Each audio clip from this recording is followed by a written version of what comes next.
यह कहानी एक गांव की है जहां लोग एक दूसरे के सहारे जीने का तरीका सीखते हैं। एक गांव था जहां लोगों के बीच में अनूठा एक बंधन था। यहाँ के लोग एक दूसरे के साथ मेहनत करते, सहायता करते और एक दूसरे के साथ खुशियों और दुखों को बांटते थे।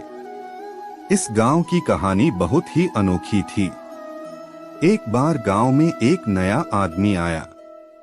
उसका नाम राम था। राम बहुत ही निराशाजनक हालात में आया था। वह एक छोटे से गांव में दूर रहते थे जहां उनका परिवार बीमारियों और तंगी में फंसा था। उन्होंने सोचा कि वह इस गांव में आकर नए जीवन की कोशिश करेंगे। राम गांव में आकर एक आदर्श बनने के लिए प्रयास करने लगे। वे हर काम में मेहनत करते, दूसरों की सहायता करते और सबके लिए प्रेरणा स्रोत बन गए। दूसरे लोगों की खुशियों और दुखों में भी वे सहभागी रहते।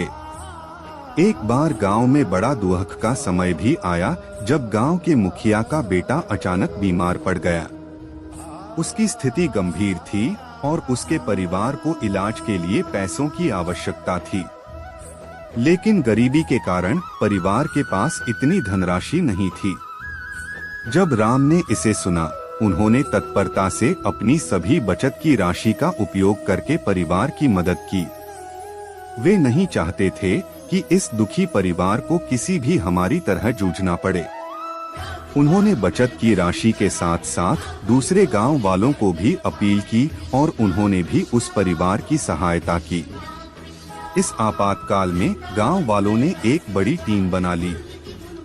सभी ने मेहनत करके और अपने संगठन के साथ मिलकर इलाज के लिए पैसे इकट्ठा किए। थोड़े समय के बाद बेटे का इलाज हुआ और वह पूरी तरह स्वस्थ हो गया। इस घटना के बाद गांव वालों के मदद करने के इरादे एक दूसरे के साथ और भी मजबूत हो गए। यह उनकी सद्भावना, नेकी और सामर्थ्य का परिणाम था। वे सभी ने समझा कि दूसरों की मदद करके ही हमारा असली लक्ष्य पूरा होता है। वह गांव अब एक परिवार की तरह था जहां हर कोई एक दूसरे का सहारा था। यहाँ के लोग अपनी खुशियों और दुखों को साझा करते, एक दूसरे की मदद करते और अपने संघर्षों को साथ में झेलते थे। वे सब मिलकर इस दुनिया में एक सुंदर और समृद्ध जीवन जीने का तरीका सीख गए।